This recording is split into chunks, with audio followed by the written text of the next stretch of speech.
Bienvenidos a una nueva videolección de microeconomía, en esta parte dedicada a la teoría de juegos. En vídeos anteriores hemos introducido algunos conceptos básicos de dicha teoría, como la definición de juego o los elementos necesarios para considerar un juego estratégico, que si recordáis eran jugadores, estrategias y pagos. En esta videolección vamos a completar la introducción a la teoría de juegos hablando de la forma de representación de un juego. Existen dos formas principalmente de representar una situación estratégica o en la que hay interdependencia en los resultados de los agentes involucrados: la llamada forma normal y la forma extensiva. Empecemos viendo la forma normal, también conocida como forma matricial o forma estratégica según los manuales o referencias que revisemos. Se utiliza principalmente en los juegos estáticos, o bien cuando las decisiones son simultáneas, es decir, los jugadores deciden a la vez, o bien cuando las decisiones son secuenciales, pero alguno de los jugadores no conoce las decisiones previamente adoptadas por el resto, es decir, hay algún tipo de información imperfecta a lo largo del juego. Si el juego solo tiene dos jugadores, entonces podemos representar la información de la forma normal con una matriz de pagos. En esta matriz, uno de los jugadores se situará en filas, normalmente el jugador 1, y el otro en columnas, normalmente el jugador 2.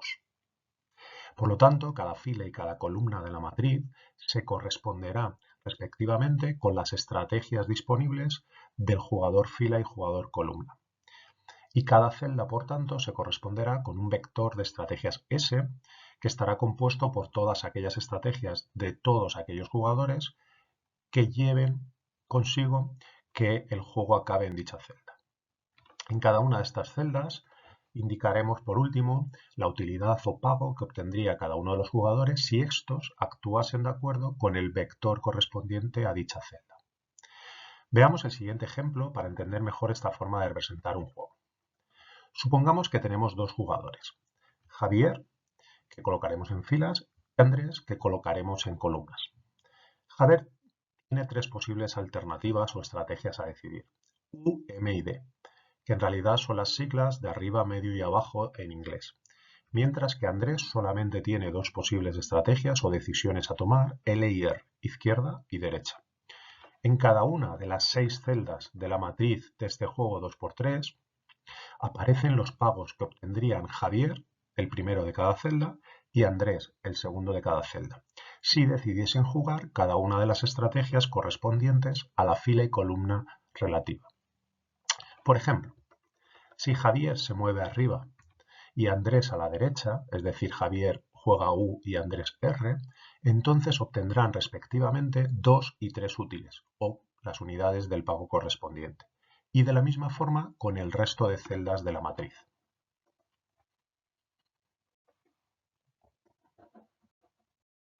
La forma extensiva, por su parte, se utiliza en los juegos dinámicos, donde las decisiones se toman de forma secuencial, es decir, un jugador decide después de otro, o en aquellos juegos, como hemos dicho antes, donde haya situaciones de información imperfecta o asimétrica, aunque las decisiones se tomen simultáneamente.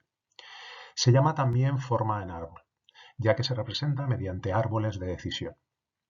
En cada nodo del árbol se va a representar un jugador, mientras que las ramas del árbol son las estrategias de cada jugador y la utilidad o final se representa al final de cada una de las ramas, es decir, en las hojas del árbol.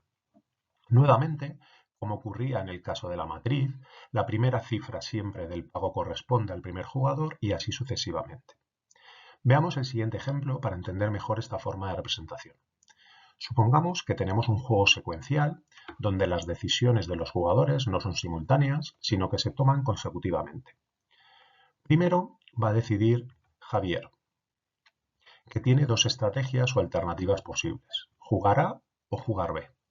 Si juega A, el juego se termina aquí, pero si juega B, entonces le toca el turno a Andrés. Este jugador tiene a su vez tres posibles estrategias: C, D y E. Si juega D, nuevamente el juego acaba aquí, pero si juega C o E, entonces le toca a un tercer jugador llamado José.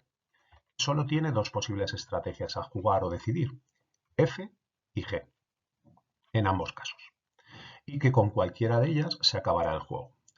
Al final de cada rama, que da lugar a la finalización del juego, tenemos los pagos para cada uno de los tres jugadores de este juego.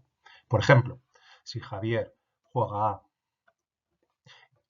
se acaba el juego, entonces los pagos serán 0, 1 y 2. Es decir, Javier ganará 0, Andrés 1 y José 2, respectivamente.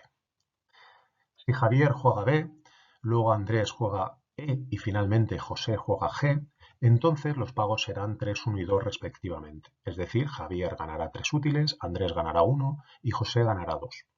Esta forma de representación será muy útil cuando queramos predecir las soluciones de juegos dinámicos o repetidos, ya que podremos separar cada uno de los nodos y considerarlos como juegos independientes.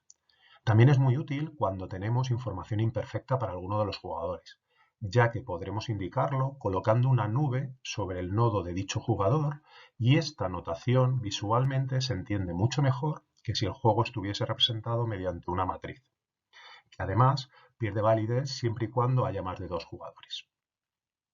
Bueno, con esto hemos visto las dos formas principales de representación de un juego. En vídeos posteriores aprenderemos a predecir o a establecer las soluciones de los diferentes tipos de juegos.